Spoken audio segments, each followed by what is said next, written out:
Welcome to Ham Radio Adventure 6. I'm Mark, WB2AHH, Overthinking the Tower and Other Afterthoughts, August 2022. Also, a timeline. Hello everyone, I'm Mark, WB2AHH. Welcome to my workshop and Ham Radio Adventure 6.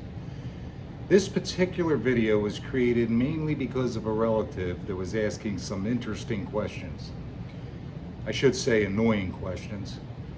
But anyway, of all the questions that relative asked, he asked me, why did it take you 6 months to get up your tower? That was kind of the last straw, and I decided to make a video to kind of give him an idea of how long it took. I can't do it in detail or it would be 2 hours long, but I just figured I'd do a short video.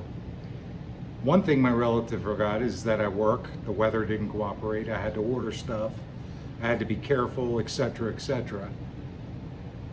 And the list just goes on. So I made this video to kind of give my relative an idea of what it was like to plan and execute this feat. For those of you that understand why it took 6 months, you know my pain, and you sent the sense of accomplishment that I had doing it. In fact, a lot of my fellow hams have taken years to get set up just the way they want. I have a friend that has 6 towers on his property, one of the nicest ham shacks I've ever seen, and I'll tell you it took him years. I am far from done here setting up the shack and buying more equipment, but that'll be another video. So let me see if I can walk you through the work, which started around December 30th, 2021 to the present of this video, which is late August. After a long hiatus from amateur radio, I decided it was time to get back into this thing that I love. Life happens, I was working a lot, I forgot to renew my license, and the grace period expired. So the first thing I had to do was get relicensed before even considering buying equipment. Once I passed the licensing tests, I then had to sit down with the boss and tell her I wanted to spend several $1,000s on this thing that she was unaware of.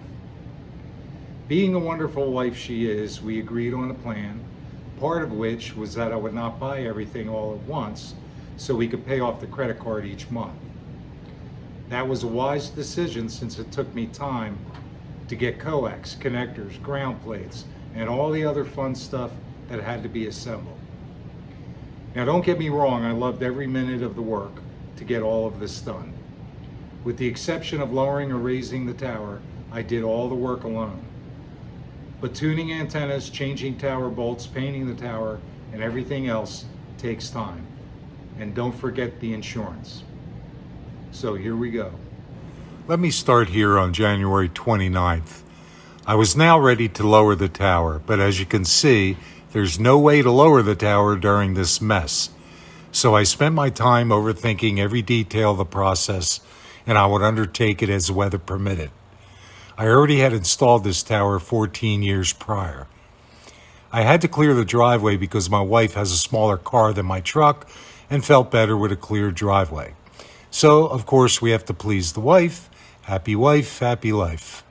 We also had an extremely rainy spring, which delayed me again. I took up most of my spare time overthinking all this through, as I said before. So far, I've made 5 previous YouTube videos on this project. Ham Radio Adventures 1 explains my licensing and the tower as it existed at the time.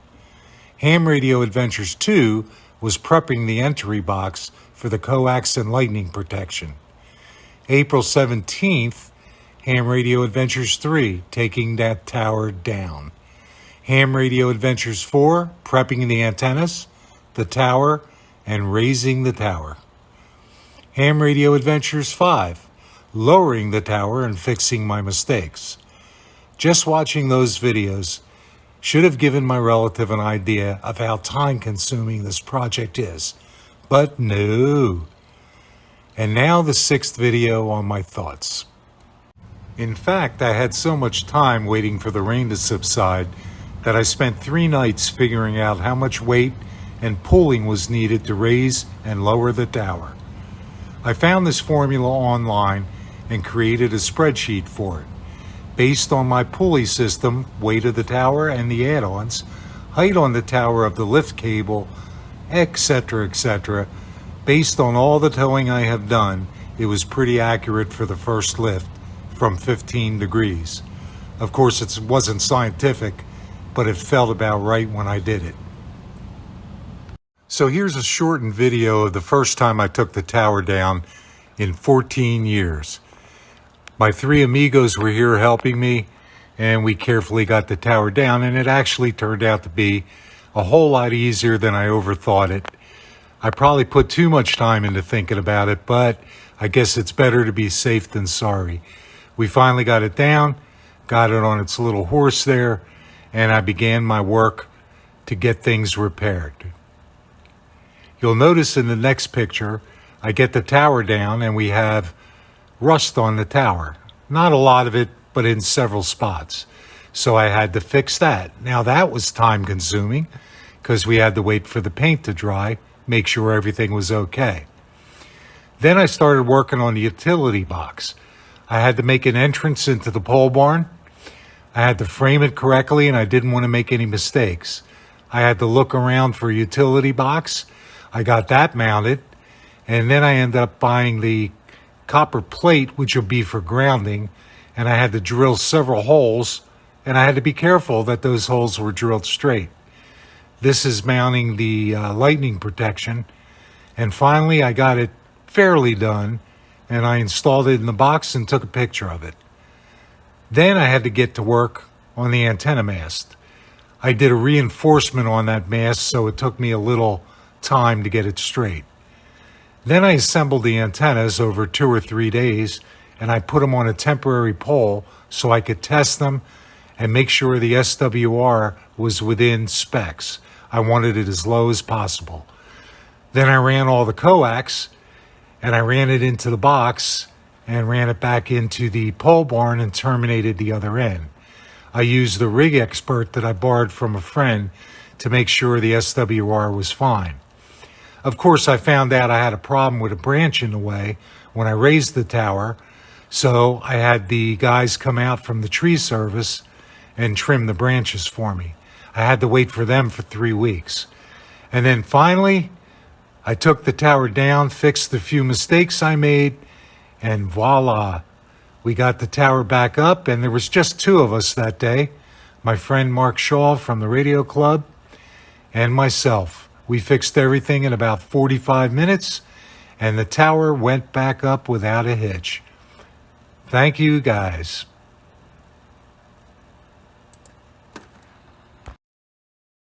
This video is kind of a timeline of when I ordered parts for the project. The longest wait for anything was the Mosley antennas, which took 6 weeks after the order to arrive. There was some delay when the supplier sent the wrong item also. Didn't happen often, but still it was a delay. The parts list runs only 40 seconds. Feel free to freeze the video on any item to check it out. I think that most hams out there could tell a bigger story than this one. I still would like to get a Yaesu 101 MP and also add a dipole. I spent approximately $300 more on miscellaneous hardware, running around, and fuel costs for things that I forgot about, the little things. Well, that should give an idea to my relative approximately how much time it took to put up this mess that I love called the tower antennas, the ham shack, everything else. I'd also like to get this shack and all my equipment moved into the house, but that would require me buying another 1,000 feet of LMR 400, and I'm not going to approach the wife with that just yet. But this should give my relative an idea. That was about 1/10 of everything I had to do in a nutshell. And I'm sure you guys out there that have put your own shacks together know exactly what I'm talking about. Anyway, that's the end of Ham Radio Adventures 6. 7 will be coming up in, hopefully about a month. And I'm not sure what it's going to be on yet. It may be the Buckmaster dipole. It may be a couple other things. Maybe I'll have the new rig by then. We'll see what happens. But I want to thank you for watching. I'm Mark, WB2AHH 73s.